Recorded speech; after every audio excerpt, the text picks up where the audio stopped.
Jesus came from the angelic assembly that watches over this world, and which has always watched over this world. Jesus is one of their company, sent into the world to bring a great revelation at a turning point in humanity's history, at a moment where an opportunity to spread this message worldwide became available. Jesus is not the Son of God, for God has no sons or daughters.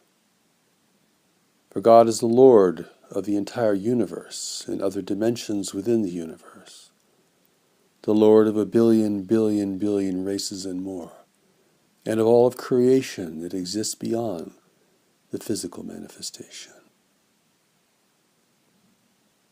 Understand this, and you will see that God has no sons or daughters. But each world where intelligent life has evolved or colonized, you will find an angelic assembly there. Jesus came from the assembly for this world, which is a great assembly. Muhammad came from this assembly. The Buddha came from this assembly.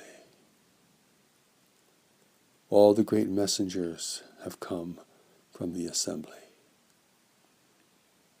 They come from the same core community that is united with God. Understand this, and religion will make sense to you and bring great correction to humanity's understanding of God's presence and power and work in this world. God's new revelation brings great clarity here. For it brings great clarity to all the misunderstandings and misconceptions regarding God's power and presence in the world, and what God intends to do in this world, which is related to what God is doing throughout the universe, reclaiming the separated through knowledge, through the deeper intelligence that God has put within all who live in manifest reality. Understand this, and many of your questions will be answered. And new questions can arise, which actually can be beneficial for you and for others. Establishing a new inquiry in a greater journey of learning and self-discovery. Jesus came from the angelic assembly who watches over this world. He is one of their number. Understand this, and his life will make sense. Understand this, and you will see that all of his great proclamations and works were the result of the assembly working through him to serve God's plan for this world, which is part of God's plan for the entire universe. For the first time, God's plan for the universe is now being revealed in God's new revelation for the world, the most expansive revelation ever given to this world, given now at a time of great consequence for the human family, given now as the human family stands at the edge of space, in a universe that is full of intelligent life, given now as humanity has changed the world and has instigated the great waves of change that are coming, which will alter the face of this world and affect everyone who lives here and their generations to come. To know what God is doing in this world, you must know what God is doing in the universe.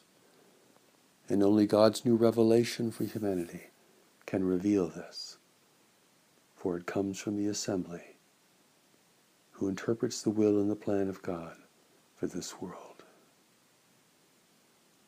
Jesus stands with this, for he is part of the assembly. Muhammad stands with this, for he is part of the assembly. All the great teachers, known and unknown, who have come from the assembly, stand with this, for it is the assembly's will and determination that this great revelation be given to humanity at this time, under these circumstances, to prepare humanity for the great change and hazards to come. All the great messengers come from the assembly. I have come from the assembly. Only one from the assembly can carry a great revelation for the whole world, a revelation that will alter humanity's understanding of reality and spirituality and its own destiny in a constantly changing world. God's new revelation brings clarification to all the great questions, issues, and controversies of religion, and of the meaning of humanity's presence in the world, and the meaning of each person's life, given at this time and for the times to come.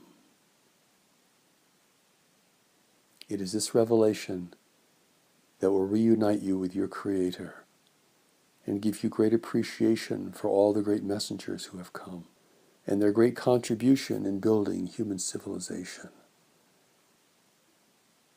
and giving the promise of greater freedom and higher purpose to all who dwell here, particularly at this great turning point. I have come from the assembly, have learned to become a human being, have suffered here, have learned here, until such a time as the revelation could be given to me. It has taken me 40 years to prepare for this and to receive this. So great and vast it is, beyond anything that has ever been given to this world. It is powerful, it is consistent, and it provides its own commentary and clarification. It is a revelation of God's plan for this world as humanity stands at the threshold of a greater community of life, for which it must now prepare. It is given at this time as humanity faces a new world reality, for which it must now prepare. It is a time of great consequence. Your life is here for great consequence. You are sent into the world to be part of the world at this time, at a time of great consequence. God is now giving you the perfect preparation, so that you may have the eyes to see and the ears to hear, and the heart to know what you have always sought, and what you truly need, and what the world needs from you now.